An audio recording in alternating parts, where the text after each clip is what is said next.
I'm Chris, this is Matt next to me, and we are reviewing movies. That's what the Screen Team is all about, and we've got a special theme show for this edition of the Screen Team as we honor the 43rd anniversary of the passing and assassination of John F. Kennedy. We're doing movies kind of based on his life. We've done the movie 13 Days. We've also done Jackie, which was kind of the events which happened after the assassination to Jackie, to Jacqueline Kennedy, and what the things that she went through. And now we're going to finish things up with a wild, Wild West type of a movie. It's called JFK. Now, I personally love this film.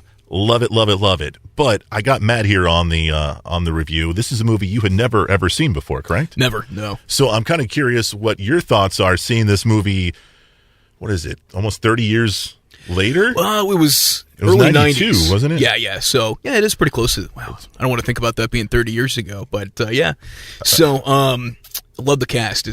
I think the strongest point is the cast and how it's shot, I thought was fantastic. Mm-hmm. It, mixes documentary style narrative with a great drama and had a great cinematography. And I think that those are the two strongest points for it. I think this is a movie.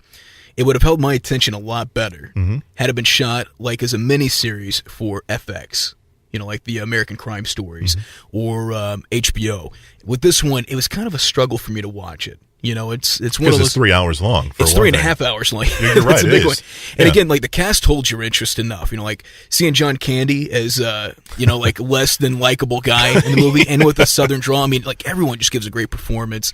Kevin Costner at the peak of his powers, too, is the central character in the movie. I just want to talk a little bit about Kevin Costner. I love Kevin Costner. I think he's a great actor. I just wish he would stop with the accents. Yeah, just do it a plain Jane American accent. Yeah, just do it up. It's fine for what it is. I just it's kind of a running joke. Oh, there's Kevin Costner doing another, because we reviewed 13 Days, and he's doing the Massachusetts accent, right? That's right, man. It's probably slightly better than mine. And his Southern accent in this movie, it's not bad. I think it's fairly believable, but there are times when it dips out and he just goes back to the regular Kevin Costner accent. Sure. And it's not consistent, is my biggest critique of his performance in the movie. Other than that, he does really well. Sissy Spacek plays his wife in the movie, and she's really, great. I love even the minor roles in this film. You've got like Jack Lemmon and Walter Matthau playing like the two grumpy old men, the odd couple. They're in it for like 2 seconds, but they play key roles in it, That's right, yeah. Joe Pesci's in it as well. He plays an oddball in this film.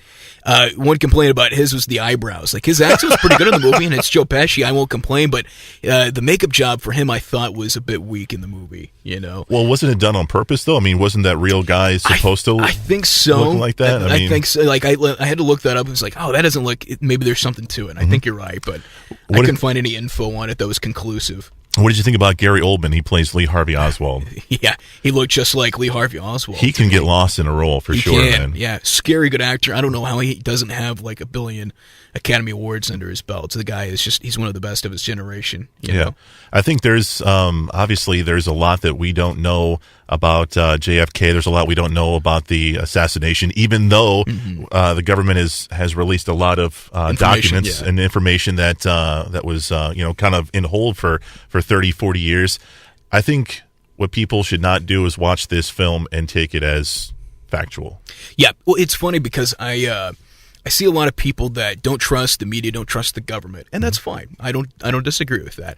But it's funny how they'll jump to agree with a movie that is made by Hollywood. There's no possibility that could be sensationalized for story or effect, right? Of course. And Oliver Stone even admitted, I'm not the biggest fan of Oliver Stone, but the guy has a lot of great films to his credit. Sure. That this was less about the accuracy. Like it was more of a story. And one website dedicated to JFK, I think it was called November22nd.com or something along those lines, said that he got the main issues right. The questioning the single bullet theory, Lee Harvey Oswald's involvement, and just things like that that he got right. So asking the questions, and it was important, historically significant, culturally significant, because due to this movie, they had to release the documents within, I think, 25 years of this movie's release, because it raised a lot of questions that people had that a lot of people just didn't really buy into from the get-go. I'm not really a conspiracy theorist, so it's hard for me to say where I land on this. I don't deny that there could be more to the story. Sure. It's just hard to get my information from either source of the media or a movie. You know what the funny thing is one of my favorite scenes in the film is probably the biggest controversial conspiracy theory scene in the entire movie, and that's Magic Bullet? No, not the magic bullet. It's the scene where Kevin Costner talks with Mr. X, which is played by Donald Sutherland. Yeah. You know, he goes into this big array of, you know, history and this is what happened here, this is what happened here, blah, blah, blah, blah, blah.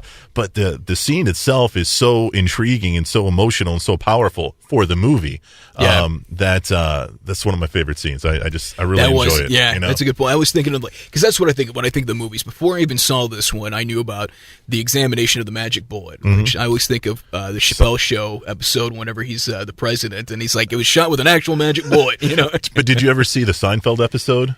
Were you into Seinfeld? Oh, yeah, I love Seinfeld, yeah. They did the magic loogie where Yes. Keith Hernandez, Keith Hernandez and Newman spit on Kramer or whatever, and they're doing, like, they have the whole, what's his name, Sepulveda film? I know I'm saying that name wrong, but, you know, they got it with Kramer, and he gets hit with the loogie. It's funny. If you ever get a chance, check out that. So if anything Seinfeld. else, this review is an endorsement for Seinfeld on that particular episode. Exactly.